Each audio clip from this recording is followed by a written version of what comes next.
جزيرة المخلوقات العجيبة. كان يوسف طفلا فضوليا يعشق استكشاف الأماكن الجديدة. في يوم من الأيام، بينما كان يلعب بالقرب من الشاطئ، عثر على زجاجة عتيقة تطفو على الماء.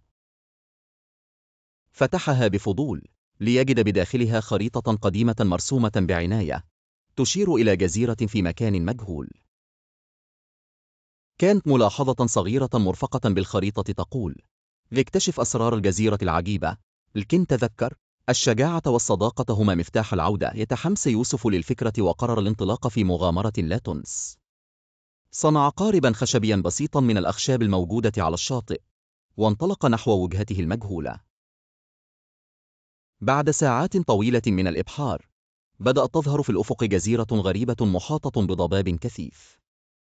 عندما وصل إلى الشاطئ، فوجئ يوسف بمخلوقات لم يرها من قبل. كانت هناك سلاحف بأجنحة، وأرانب يمكنها القفز لمسافات شاسعة، وأسماك تطير في الهواء. كان الجميع ينظر إليه باندهاش، وكأنه أول إنسان يزور الجزيرة منذ زمن بعيد. اقترب منه مخلوق صغير يشبه الثعلب، لكنه كان يحمل حقيبة ظهر. وقال له: مرحبا، أنا كوين، مرشد الجزيرة. ما الذي جاء بك إلى هنا؟ شرح يوسف قصته وأظهر الخريطة. انبهر كوين وقال: هذه خريطة الكنوز الكبر. عليك أن تجد البلورة السحرية المدفونة في قلب الجزيرة، لكن احذر، الطريق مليء بالتحديات. انطلق يوسف مع كوين في رحلتهم عبر الجزيرة. مروا بالغابات العجيبة حيث الأشجار تتحدث وتروي قصص الماضي. عبروا أنهارا مليئة بأسماك تغني بصوت جميل. كان يوسف يشعر بالدهشة والسعادة، لكنه كان يعلم أن عليه التحلي بالشجاعة لتحقيق هدفه. في وسط رحلتهم، اعترضهم تنين صغير يدعى فياح، كان يحرس أحد مفاتيح الكنز.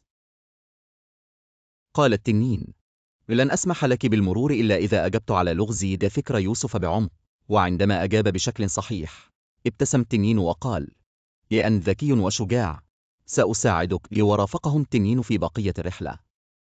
أخيرا، وصلوا إلى كهف عظيم حيث كانت البلورة السحرية.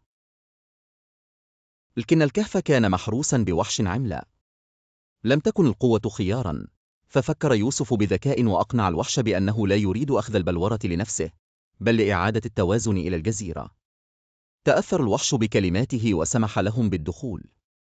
عندما حمل يوسف البلورة، شع نور قوي. بدأت الجزيرة تتغير. عادت المخلوقات إلى طبيعتها، واختفى الضباب الذي كان يحيط بالجزيرة. شكر كوين ويوسف على شجاعتهما. وصل إلى الشاطئ حيث وجد يوسف قاربه بانتظاره. عاد يوسف إلى منزله وهو يحمل ذكريات مغامرة لن ينساها أبدا. تعلم أن الشجاعة والذكاء هما أعظم أدوات الإنسان، وأن الصداقة تجعل كل شيء ممكنا.